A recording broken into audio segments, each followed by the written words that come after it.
evening, folks. Sorry for the late start, but we had lots of discussion behind the scenes, and we lost track of time.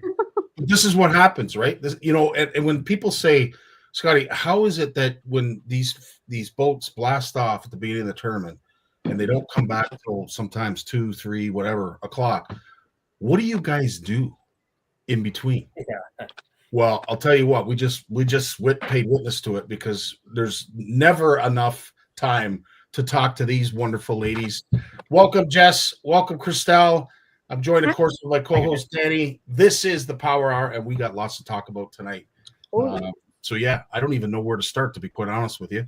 First and foremost, how are we doing? Great. Busy, being Santa. That is one way to say it. Yeah. Well, Santa's late this year for me. Never can be ready enough, right?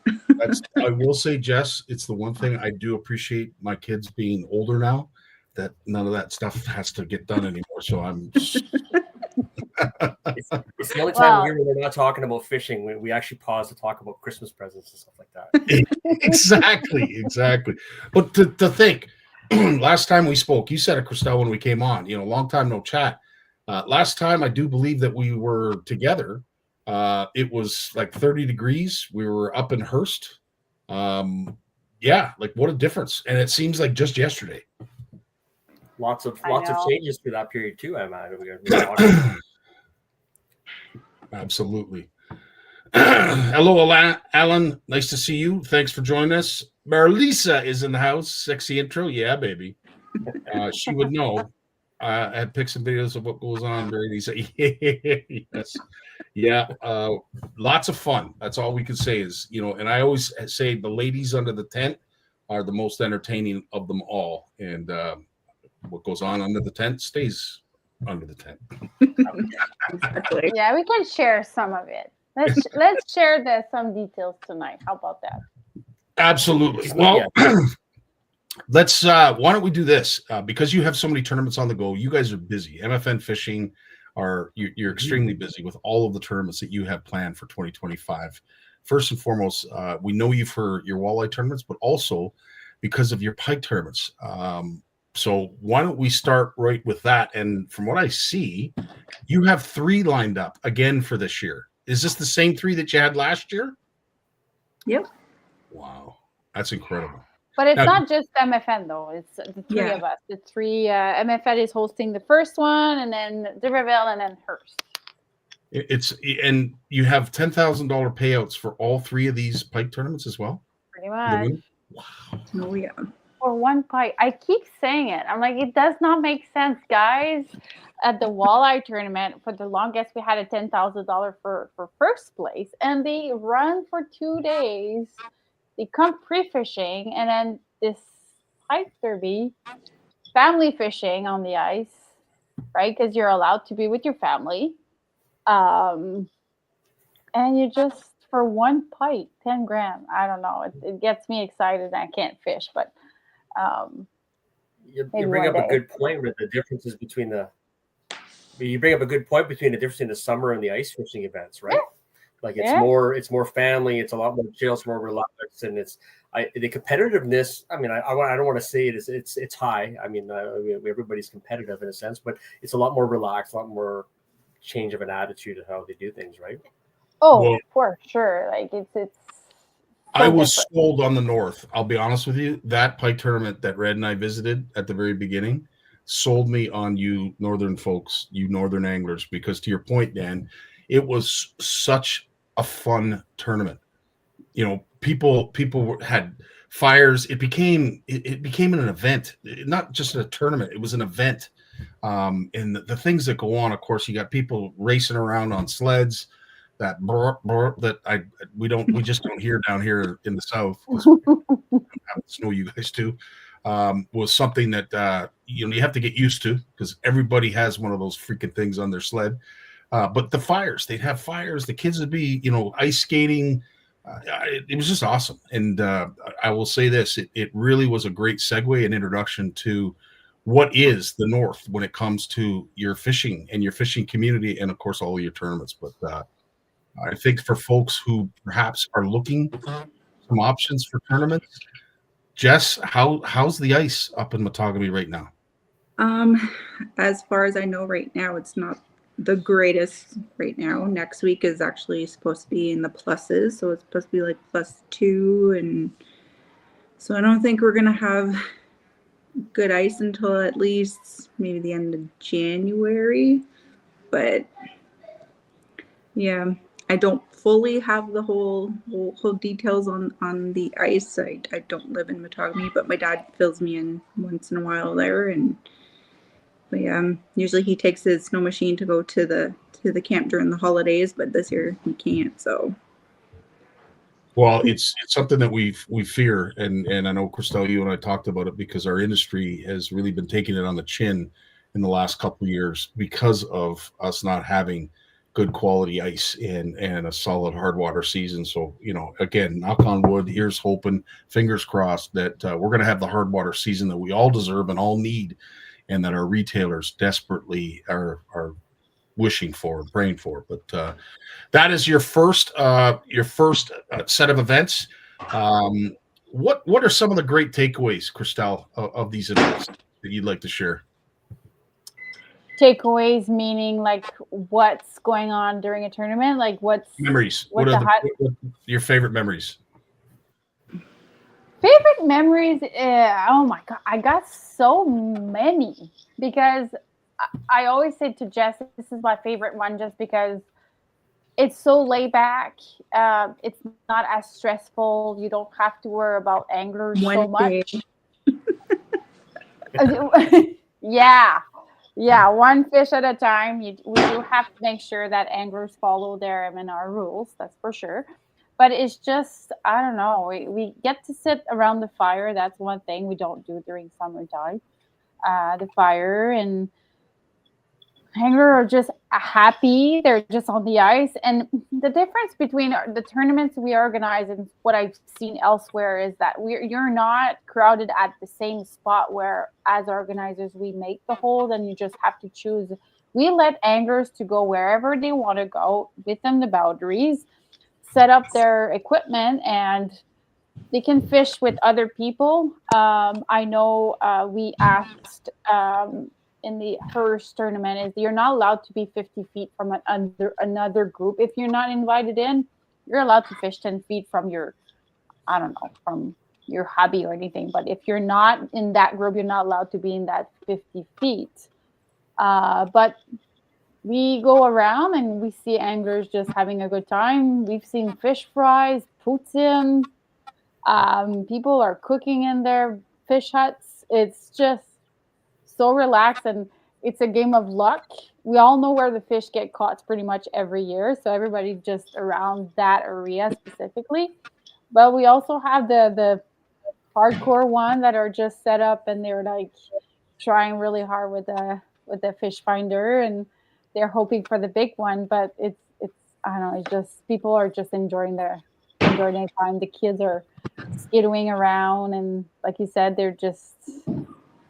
it's just different. So that's the whole, as a whole, this is my best memory because every year is just spending time with Jessica and Chantal. She's always coming. So we get to have better conversation, and just as a whole, it's just fun.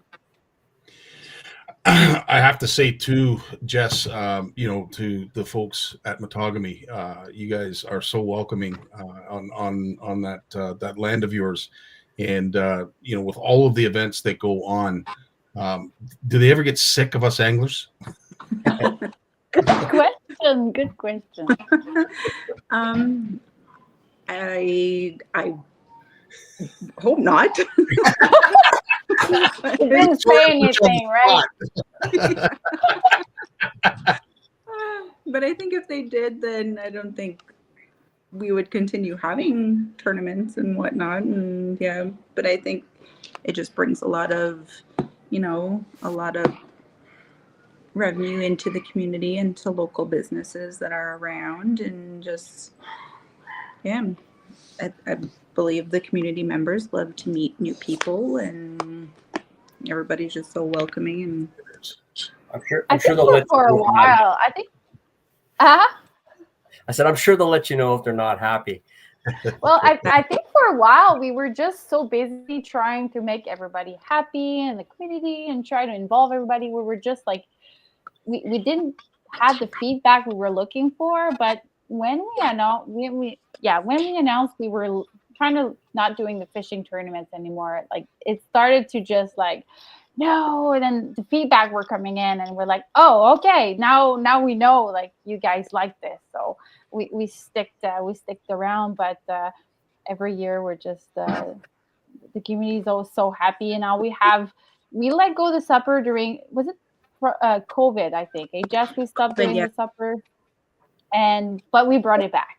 We brought it back last year, and Jessica, I don't know if you guys know, but she's the one that cooks the supper at the Pike Derby. So she's busy. Pike, I just go over there and have a good time, but she is so busy before the tournament for Pike. She cooks the sauce. How many pounds of meat did you cook last year, just for fun? Oh gosh, everybody knows it was crazy. I think it was like 80. I think it was 80 pounds that we got. I think it was lasagna we made, right? Yes, yeah, it was lasagna. Yeah. Correct. Yeah. What? 80 pounds of lasagna. Wow. Oh, Yeah. That was just the meat. That was just the meat.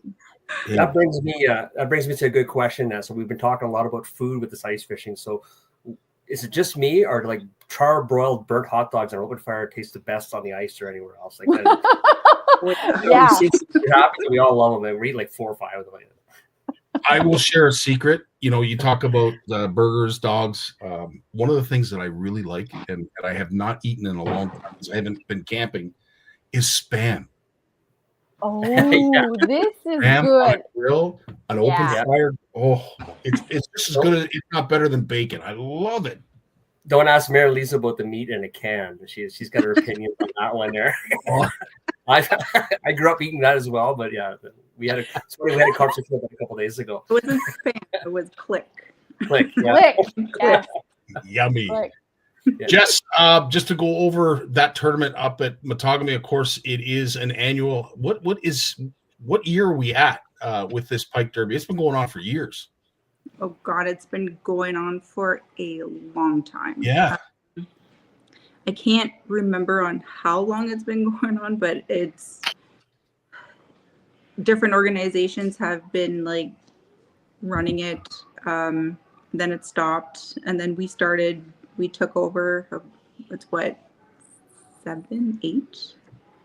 No, way more. I think our first one was in 2017, I believe. Or I think 2016. So. Yes. But I'd like to think, because I joined MFN in fall 2015. So I don't think we planned for a Pike Derby that year after. So I think it's so. I think we had one with the little NHL to do like a hockey team to fundraise for that, and then the following year, then that's when you and I did it. I'm pretty sure that's what it was. We tweaked it.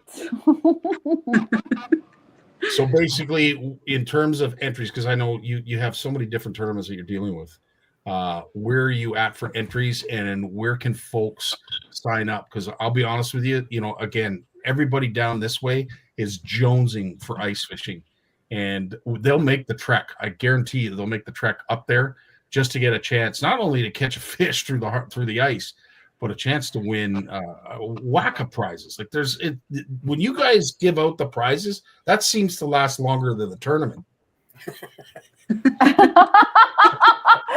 So true. I know. Might be somebody just talking away through the whole. Not gonna. Who are we talking about? Oh, I don't know. Who are you talking about? But if folks wanted to enter, where would they go, Jess? Well, you could go onto our Facebook page. Okay. We have a link that's there where you could sign up, or you can just go to the poster and just hover over there with your camera. Yeah. Click on the link, and pretty straightforward, and yeah, easy peasy. Yeah. Again, as Dan and I know, putting our own tournament together, and that's just the one. What you ladies do with all of this is just absolutely remarkable. The work, I don't know if it.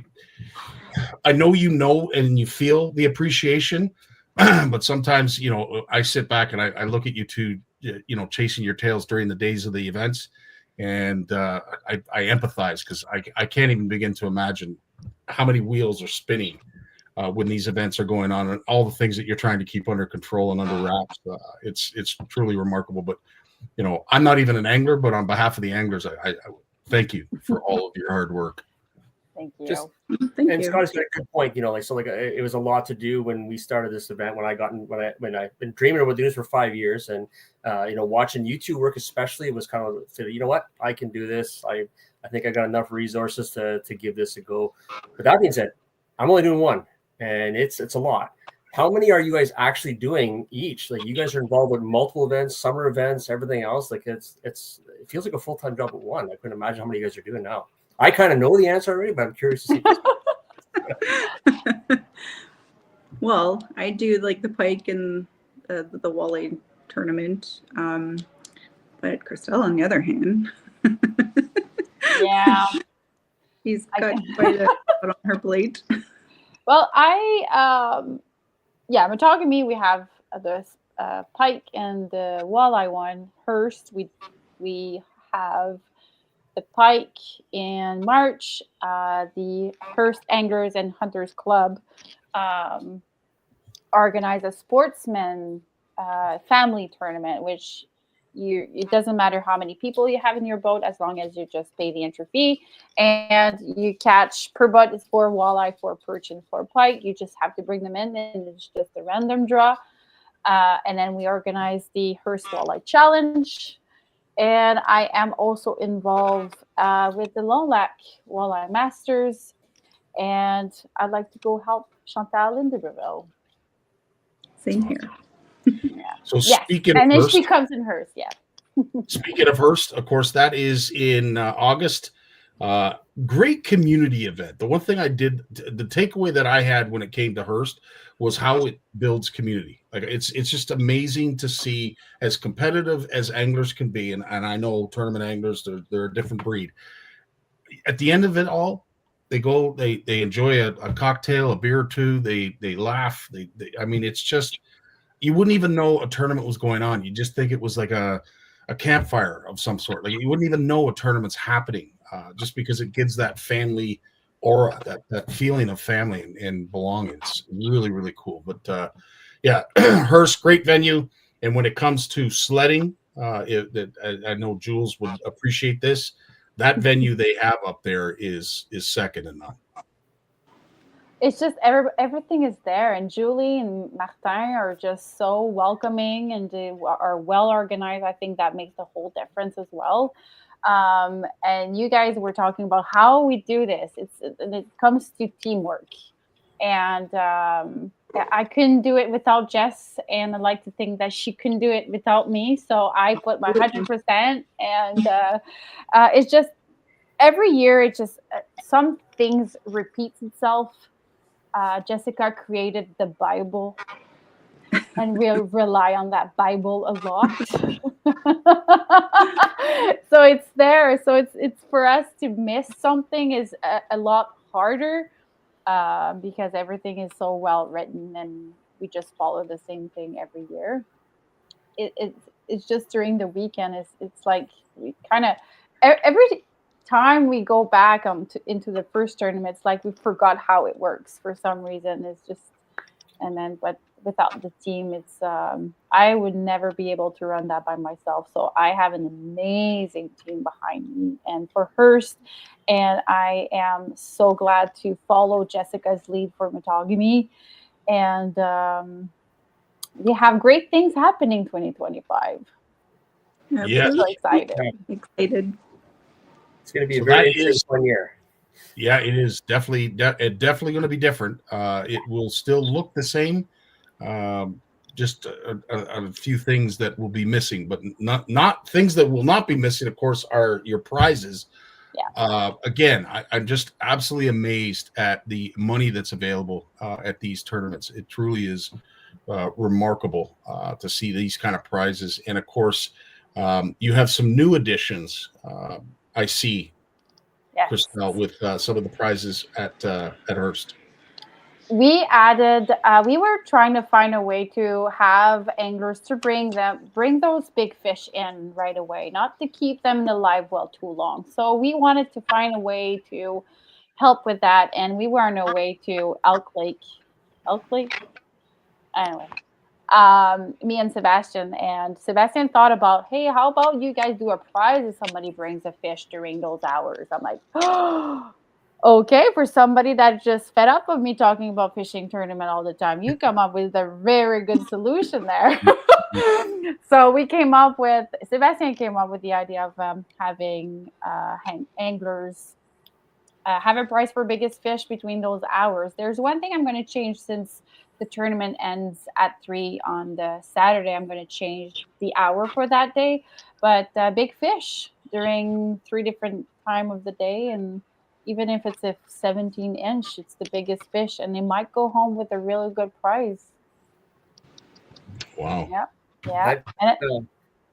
That goes back to what I was saying earlier in our talking. It's kind of a chess match. You got to decide do I make that move? Is it worth it? And is it time to move and all that kind of stuff? So that's what one of the biggest things I love about the tournament circuits, and everybody having their different formats makes you think a little differently, act a little differently, right? Yeah, and share the love. I am not going to say something, oh, they copied us. I am so glad you think my idea is good. And absolutely, it's you got to share what works and what anglers like. You can't keep everything to yourself and think that. And if something works, and if something works at another tournament and then you bring it to yours, and then like each tournament just grows and grows, and yeah. So, Crystel, when it comes to some of the prizes, tournament can handle it. Yeah. So you've got, as I said, big fish per day. You're now thinking of weighing a big fish in every hour, every 2 hours? Is that the idea? So big fish on both days. So for sure it starts at 12, but on the second day I might do 11 to 12, 12 to 1, 1 to 2, not the 2 to 3, just because we're done at 3. Right. So only that I just forgot to just change that for the second day. But awesome. For 3 different hours, whoever brings a big fish, it doesn't matter how big it is, as long as the biggest one within that hour. It's awesome. Well, that is the Hearst tournament. Anything else you wanted to share that's going to be happening at Hearst this year? Well, for sure, Hearst, we announced our prize board, which is based on 50 boats. But just so you know, guys, we are working on something. This is the base, the bare minimum we're going to have for 50 boats. We have surprises up our sleeves. So you want to fish Hearst. It's going to be worth coming to Hearst, because that prize board is going to change for sure. Wow.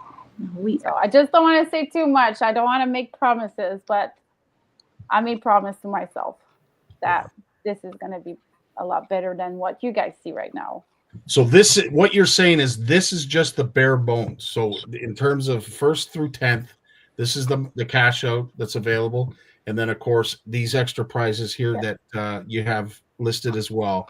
But you're saying there's even more on top of that. If you are a walleye angler, or you fish the north and you'd like to compete in a tournament, what's the best way to get a hold of you, Crystel?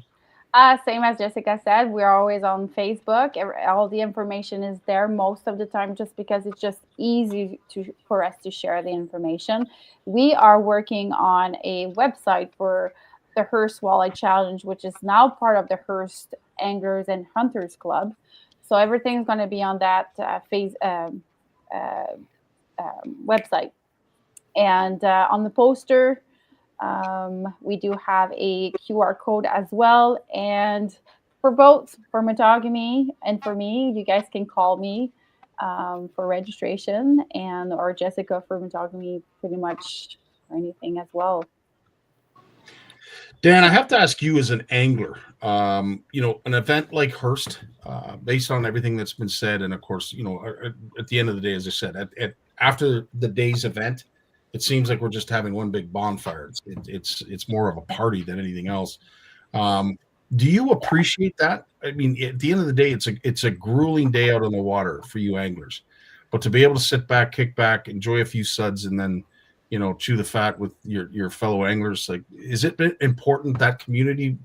Is that really important to the anglers? Absolutely. It's when we get to find out who's been bullshitting the whole time. It actually to myself, and I know Mary Lisa, we think that's very important. That's one of the reasons why we actually look certain tournaments, because we have that social atmosphere afterwards. That's a lot of fun, and it's not so stressful, and you can have a good time. You know, monogamy has always been a good one, because, you know, it used to be, even during the pre-fishing time, every night there was something going on, whether it was on the beach, there's always some party going on. So it's always a lot of fun, and you look forward, because it's. I used to enter tournaments with the mentality was, this is the same amount of money I'm going to spend to go to the lodge, but I have potential of winning 10 grand. So that's how we approached it when we were looking at that. And oddly enough, it's still kind of that way. Financially, it works out that way in a sense. You get more serious about it. So it's nice to be able to unwind after that. And the rules meeting, you always find it always seems like that. And then day 2, that's when everybody lets their hair down, if they have any. And with the camping, either monogamy or Hearst, we do have the venue. Everything is there. Julie has a lot of campsite, you guys. And then we do have Crownland as well. So their campers are welcome. Same thing for monogamy. Everything is there. That's what is nice, that if we do something, everybody's just stuck in monogamy or stuck at Vallée camping. So that's why we have such a good turnout after the tournaments. And having the Friday, Saturday helps too. Anglers are able to stay after and just have a good time and not worry about leaving next day. Yeah. And or the same night as it ends. I have to ask too, Jess, Dan, Crystel, the room was probably split when you first announced that you were going to go to a Friday, Saturday platform. You know, some folks liked it, some folks didn't. Are you starting to see the numbers increase to liking it, liking this Friday, Saturday tournament? Maybe I didn't met. Yeah. I don't think I met anyone not liking it. Seriously. Okay. I met a couple, but they've never really wavered on how they felt about that, and it was more. The complaint was for them, it was just who they worked for and how they were able to book holidays that prevented them from doing it that way. That was the only hiccup. I personally loved it, because I would much rather be able to take my time Sunday, drive home, because you remember some of these events were driving 9 hours. So when I get home, you got to unpack, you got to do certain things. So even if I left at 7 in the morning, it's 7 o'clock at night before I'm ready to relax and get ready, and I got to go to work the next day. So it's nice to have that day. Plus, when you that social atmosphere is there, everybody knows Sunday's off. We can have a good time Friday or Saturday night and celebrate with all the winners and everybody else. And I do notice that. I don't know if Crystel notices that as well, but I noticed the events that I do go that hold a Friday, Saturday, there's more people there on a Saturday after the event. So there's a lot more going on. So it's a lot more fun in that regard, right? Oh, for sure. But it started as a very selfish decision, because we were starting to feel the pressure of organize all this. And then Sunday, anglers were just pushing on, when does it start? When does it start? Are we ready? I want to go home. When does it start? So that constant stress of making sure everything's on point and on time for this Sunday for anglers to go home. But for example, for me as well, because I had to work the next day, but it was the tear down. So even if anglers were leaving, we still had to do all this before leaving and then driving back home. I came home a few times at 4 a.m. and it's not ideal, because I was so tired and I don't know how many times I hit that shoulder. So it was not, it's. And ran out of gas. Huh? And ran out of gas. Oh! Yeah, but let's not talk about that. But it started up as us wanting to have more time on the Sunday and leave at a decent time in the afternoon and get home, like you said, even for you, Danny, and just wind down and not having to stress about it too much. And we have seen anglers drink as well on the Sunday, and for them wanting to leave after with security, I don't know. As a whole vibe, Friday, Saturday is a lot easier. Getting volunteers on the Friday is a little tricky because we do have a lot of kids helping now. It's so nice to see them. They're so cute. They want to be there. And if the teacher is watching, how about you give them the time off on the Friday day and day next year? How about you do that? But I know our events are always like during school time, right? So yeah.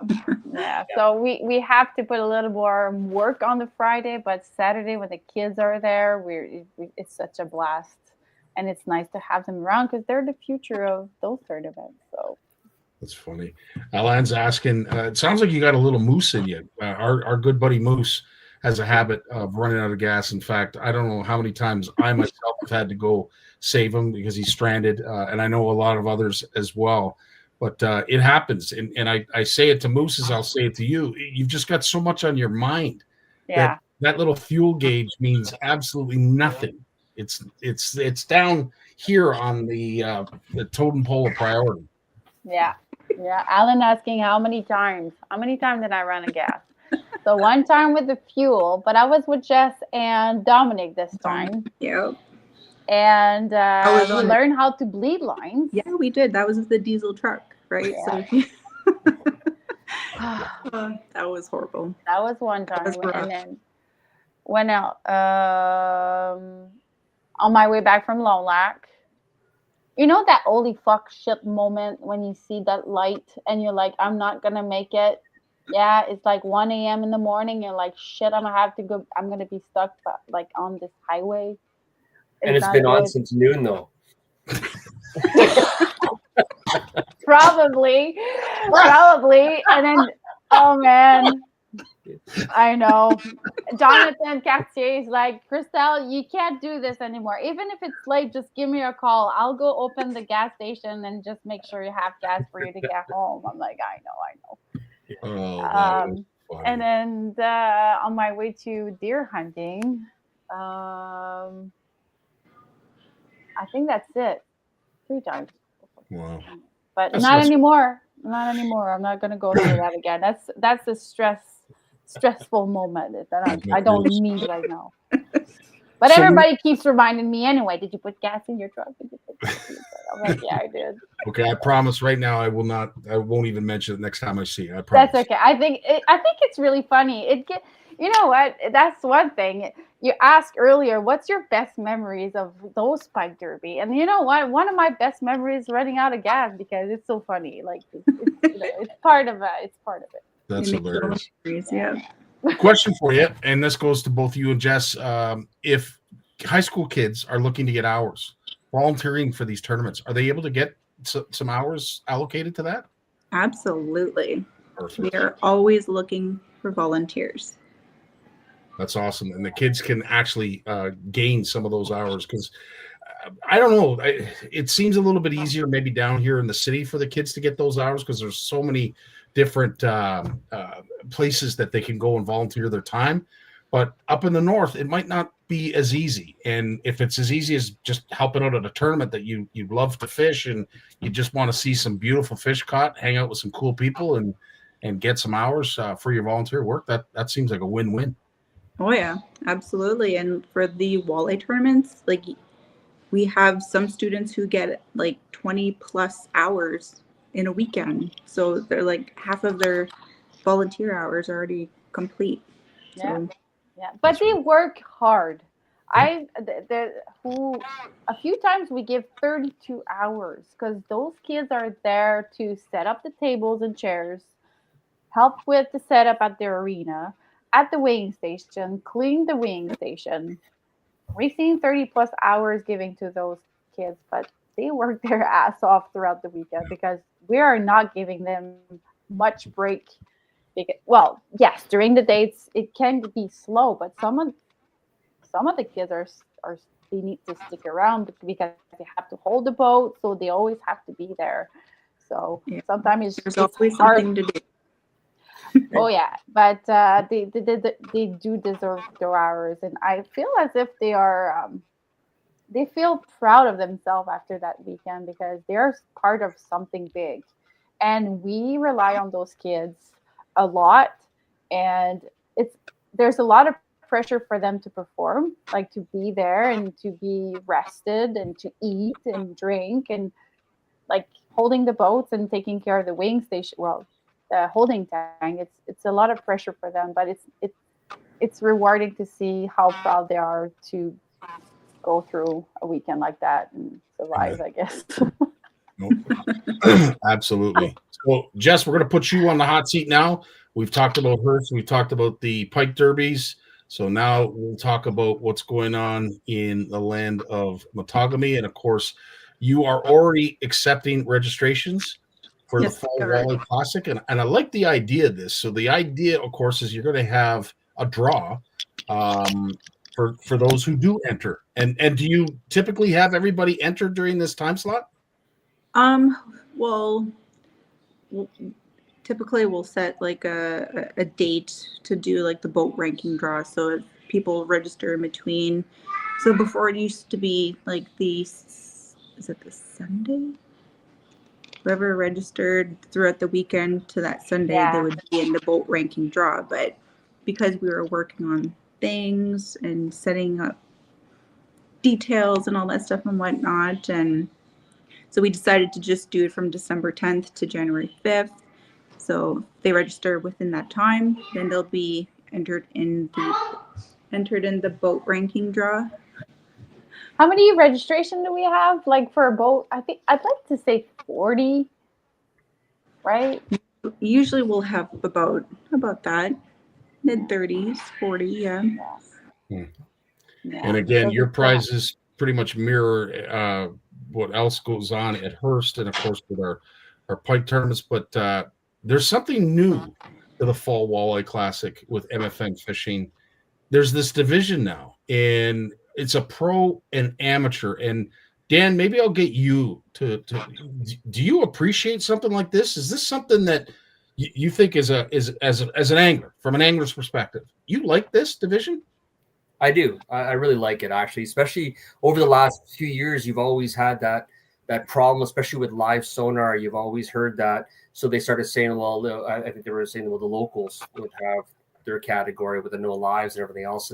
Here now you got a clear separation. It doesn't matter who you are. You feel that you're in this division, then you're more than welcome to feel that's your competition.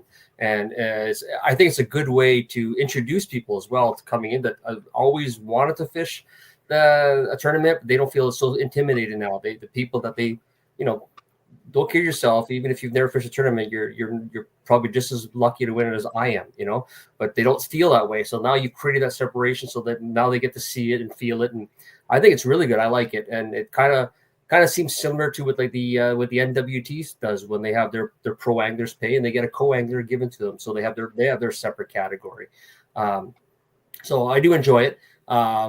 I really thought that was really interesting on the one rule you'd put in if you finished in the top 10 in the spring that you automatically had to fill in this. I thought that was very interesting. That caught my attention, and I get to made me feel a bit better. I'm like, hey, I have no choice now. I know where I have to go. Even though I like it. I think it's really good, and I'm anxious to see. And over the years, you're really going to see those people that have always felt like this is where we belong and this is where I want it to be. This is where I'm comfortable. So we're going to get to see that now. And I think other tournaments can utilize this as a template to help them formulate how the directions they want to go. It's nice to see them take the risks. Really, it really is. And I do. I love the idea, Jess. I think it was this is a brilliant idea to speak to, of course, those who have issues with forward-facing sonar, those who just like to see the tinners and the families out fishing, to have this amateur division that you're basically now speaking to a larger group of people. that could potentially fish your tournament. It's not to say that they haven't been able to in the past. It's just now you have a division that is suited for them, and I think it's a great concept. Is there anything more you wanted to add in regards to how these two divisions are going to work? Well, for the amateur, like, we really want to aim for, like, for the ones who haven't made top 20 or top 25, just to let them get a chance to compete get back into the whole tournament thing. Like, our previous anglers who have fished our tournaments don't feel like they are, I don't know, like, in the right caliber of of other fishermen who have been placing, top 10 or top 15. Some feel that it's just the same group of teams that are always, like, in the top 15 kind of deals. So bringing that back in, hopefully we have all of our previous anglers who used to fish and who quit fishing because of that purpose, that they do come back. Yeah, no, makes sense. I hope anglers feel as excited as when Jessica, she's like, oh my gosh, I think I have figured it out. And then let's talk. Okay, oh my God, let's go. And it's so funny because I usually do papers and drawings. It's like, look what I did. And she showed me the picture of her writing and the how she wanted things. I'm like, oh, did I rob on her? But it just, the idea, she was just so excited to share that she finally figured it out. And then from there, we're like, oh, well, I hope we wake up the little competitive anglers excitement that we have kind of lost with the live scope. For some reason, for a while, it was the buzz, right? Mm-hmm. And how do we try to get those anglers back in and not feel as threatened about those live scope, which they felt so threatened about for so long? Yep. And trying to get into that tournament. And so that's why I'm like, I'm hoping anglers feel as excited as when Jessica, she's like, I figured it out, it's gonna be so nice. And it was a very good moment when we were so excited about offering that to anglers and finally figure it out, because I think it was in the back of our head for more than a year. I think we talked about it before, and we couldn't just figure it out. How can this work?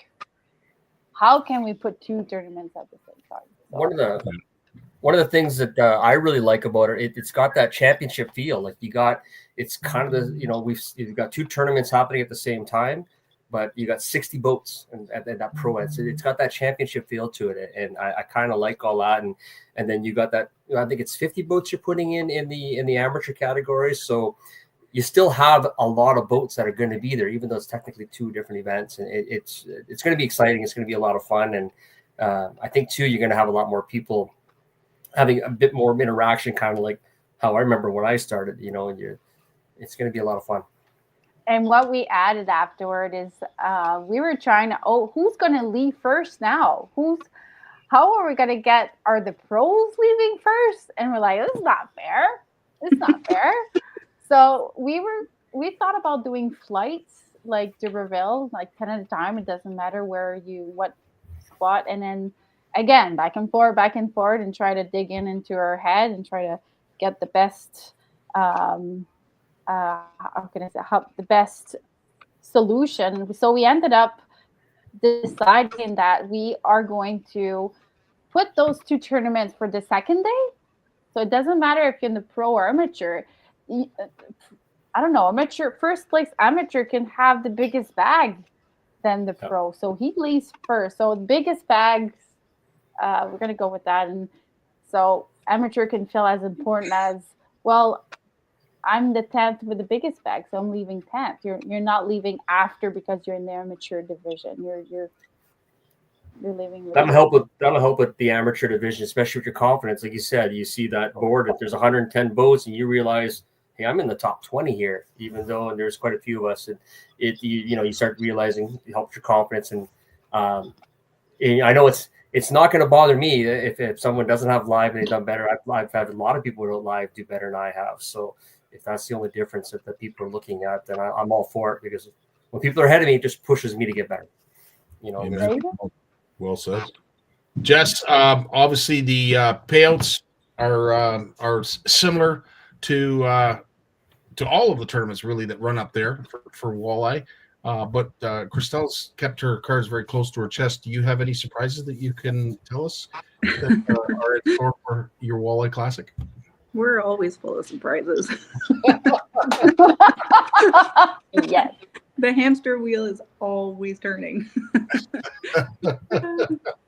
But as of right now, nothing to really to announce. But yeah, like I'm sure we'll be coming up with something to add to make it more of like a big wow factor, right? We're always wanting to have that huge wow factor. So but I think that pro and amateur division and everything else, that was a vomit, like kind of information of this is new, and then this is who we are, and then we love to do this. I always say I will do what I do best. I think I put that on the poster, and then I changed it. I'm like, we don't do what we do best. We do what we are passionate about. So, yeah. And kind of lost that. Yes. And kind of lost that for a moment, but I'm back. Go ahead. It's shocking when you start realizing, like I was part of committees before with a concert, and I think a lot of people, and I really see with you guys, you get in the tournaments, all the work is well before the tournament. The 2 days the actual tournament's happening, it's just making sure your plan didn't fall apart. But the work all led up to that. So when you get people that are really, I want to know what's happening, I want to know what's going on, well, tag along for the next few months and you'll find out. And that entire week, basically, like I'm already thinking in my head all the work we have to do for our setup at our event. And obviously it's the first one, so it's a bit more effort. But even with you guys, it starts 3 or 4 days before anybody even shows up. You're starting to get things all set up and ready. And it's I think it's going to be nice that when people start seeing that, all the work that's going in. And like you said, when you're passionate about it, like I'm having fun doing this here. I'm enjoying it all. And mine's, Mary Lisa's and I get to talk even more fishing all the time. So she has to put up with that shit more. But I can't wait to see your event, Danny. Seriously, like you are a fisherman, but we always have a little bit of ourselves into the tournaments we host, and I always thank Jessica for letting me, the ideas we have. Some are good, some are really bad, and some we tried and some didn't work out. But for sure, if I can just add a little moment with Jess, is that she's always very open to all my ideas, but very respectful when she doesn't like the idea. She's like, oh, you need, Crystel, calm down. But we make a really good team, either with Jessica and the team, Larry, Dan, Aaliyah, and Janelle. Same thing for Hearst. For sure, Hearst, we started from scratch. So Metogamy, Jessica, that's her tournament and her touch. But for Hearst is a little bit of us. So for you, Danny, we're going to see a lot of you in your tournament. That's where I was trying to get at is we're going to see you in that tournament. And Scottie, I think you're part of it too, right? He is. Yep. Yes. Yeah. Okay. In fact, what we are doing, and Adrian, I appreciate the question, because what we are bringing to our tournament, which is a little bit different, and I know, Danny, you can elaborate on it, is we are going to have a trade show with the idea of having local talent, local tackle producers, or perhaps maybe people that want to make the trip up from where Adrian lives or resides when he's in the French River to come, show their worth, show their goods. And it's hopefully going to make people from the town come out and support the event, but also maybe go home with a a few things that they really wanted for their tackle box. So nice. we're speaking. It's gonna work out. We have it in Lone Lac. This guy comes and I like those little spoon earrings. He does tackle, but he also has those. I have it at the shop. It's really cool, and having those people that like I said, being part of those tournaments. It's like, you know, you're the cool guy, and then they want me there, and then they feel so special, and then and they don't know that they make you special. So this is going to be great. It brings the community together, and I wish Matagami would have a little bit more of that. But I guess we do have the kids' activities, and so. That's some of the things that we're working on as well, because we're also in collaboration with the Township of Spanish, and so there's going to be a lot more going on. I think they're starting to realize what potential we're bringing and what they can do with it. And like you said, when it comes to like brainstorming, you know, like me and Scottie have had some long conversations where we tend to go off in tangents, stuff like that. And you know, me and Nick as well. The difference is you know, Nick, he's like, oh, that's dumb. I'm like, if he thinks it's dumb, then I'm really intrigued about doing it. I love it. I'm more interested in them. But oh my goodness. We've been fortunate in the sense that we've been kind of putting our collective hat. Like I had to drag Scottie up here. I said, Scottie, I can't sell this until you see it. And when you see what I'm talking about, then your mind's going to fill in the gaps for me. And that my evil plan worked. Now we got more chaos coming from it, but we're going to get it all figured out. As I said, like, I mean, you know, being at Hearst, and I really do appreciate Hearst because everything is right there. You know, when you're driving down that gravel road, then all of a sudden, you know, you got trees on both sides. It opens up, and it's like, holy smokes, yeah. Now I can see how you can hold a tournament here, because the whole drive up, you're like, they're holding a tournament where? And then you get there, incredible. The same can be said for Matagami. You know, all kinds of room, all kinds of space, and it's truly important when you have campers, when you have all these toys that get dragged up. You need places to put it. So when Dan showed me the event, literally, as he will attest, my chin was on the ground for most of our tour around the venue, because it was just like, are you kidding me? We have access to all this? Whoa. So yeah.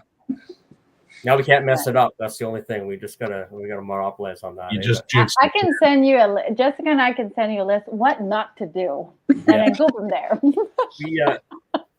I think I approached it more like I do from a supervisor's point. So I did that for years trying to organize jobs. And so I approached it from like, okay, where's my bottlenecks? Where can really get hangups? And I think we kind of addressed them. We're still working on a couple actually, but we addressed them really fast. And I've had lots of conversations with Crystel. I've had conversations with Jess as well. So you guys have been very helpful picking your brain, and I'm going to have more. We're going to keep doing it that way. And that's one thing that you really kind of see real quickly when you get into the tournaments. It's not just the anglers that talk, it's the organizers, everybody else. And I've had talks with Al as well. Well, he's been very good up and along because we were running in a similar fashion working with the town. So that was a hurdle we had to do. So, you know, but there's trials and errors. You're going to fuck up a few times, but you learn from it. Well, we're approaching it from, like you said, we're approaching from a little different. I'm from an angler standpoint coming in from the other end, where most people tend not to be the anglers. They're more on the community side, you know. Jess is definitely an angler. We've seen what she's done up in West Wanapee, so she can't fool us anymore. Don't rely on me. Don't rely on me. There's an interesting question here, and you know, it's something that I have sort of thought of.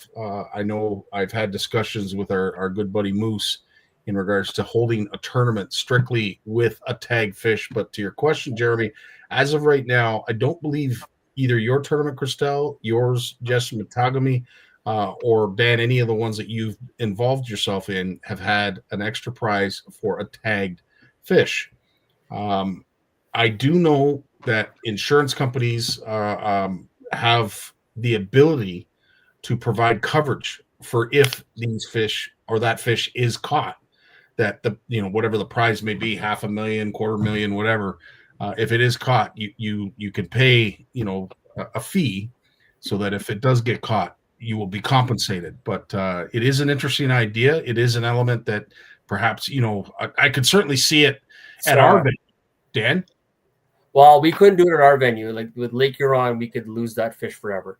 But it has been done with tag fish on Ramsey and Sudbury. They used to have a tournament. That's the idea, Dan. That's the idea. Yeah. Tag Right. Well, I mean, that's what I'm trying to go with. I'm an angler. I'm like, yeah, that fish is gone. We're not going to find that fish. What's the point? But like you look at Ramsey, they used to do that a lot. I went for years, and I can't remember how they exactly used to do it. But I did notice, I think up in Kenora, I know Jay Siemens was involved with that. They had a tournament where they had tagged fish in specific lakes. So I do see that kind of format coming back. It's you gotta make sure, like in our event, if we did it, people would pick up again. That fish has gone to Saginaw. We're never seeing that again. So you got to make sure that chance of winning is still there, right?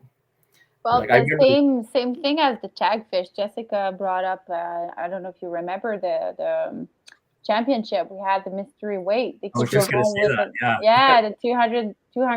Was it 250? And we were close. Didn't they get close to that? I was actually kind of curious about. Yeah. And I don't think anybody really saw that coming, really, at the end. But so that's it. It's the same thing as the tag fish, but I like to think having a mystery weight has more. I don't know. You have better chance of maybe hitting that number. Maybe not. I don't know. We had to submit 3 years? 3 years worth of data. Yes. Yeah. Wow. And it almost didn't work. Fair enough. Well, we're approaching the hour that we typically take, Dan and I, when it comes to this show, and we like to keep it short and sweet. But I'll tell you, we have shared a wealth of information tonight in regards to what is upcoming in 2025. Of course, it all starts with the Pike Ice Fishing Derbies. Please reach out to Crystel, Chantal, or Jess if you want to know more information in regards to that. Of course, Matagami, this has been going on as far as I can remember.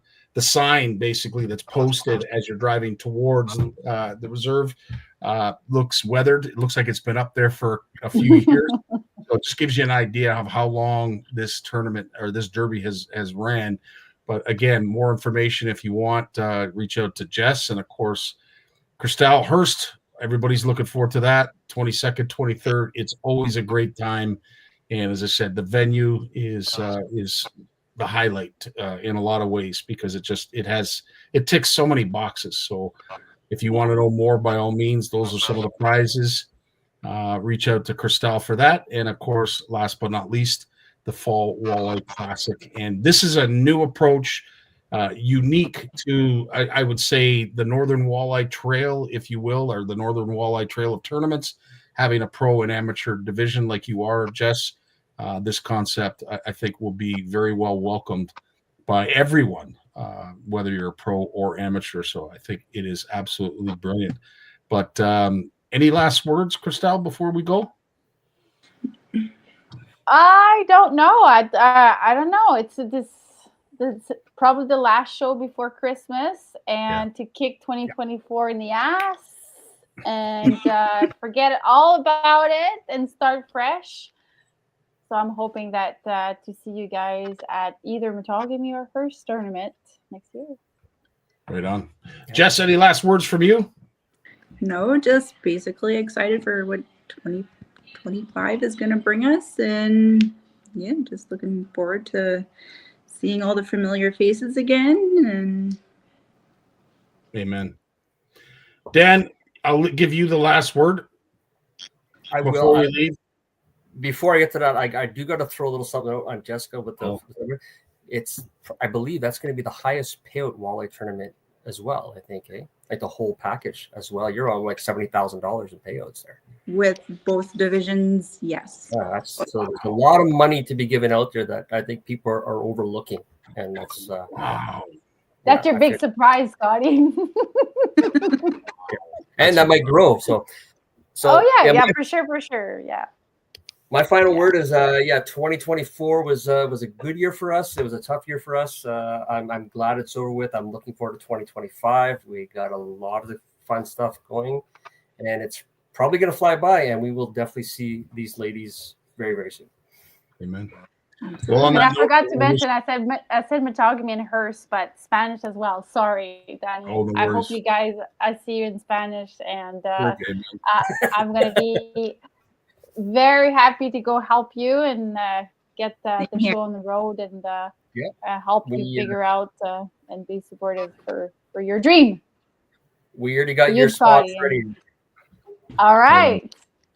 Well, I'll leave my last words to the video that we're going to play, but I want to wish the three of you a Merry Christmas and a Happy New Year, and let's get 2025 on. Let's do it. Let's do it.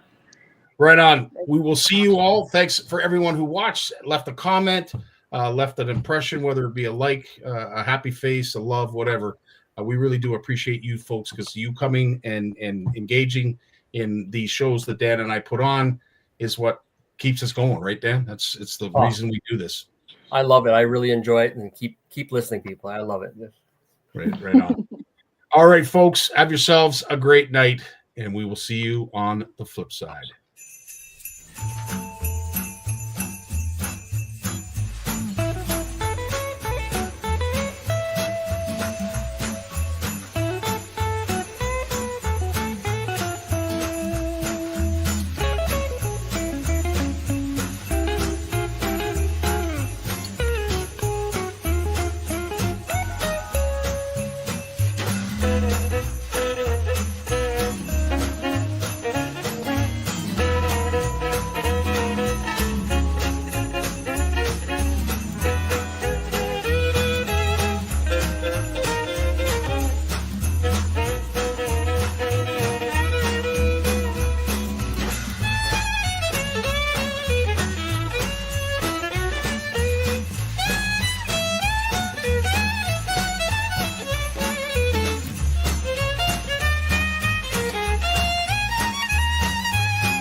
So from all of us at OFC Nation, Cat Macintosh, POW Castings, Ugly Boys Baits, Holwood Lake Lodge, and of course our beloved CFN, wishing all of you the happiest of holidays.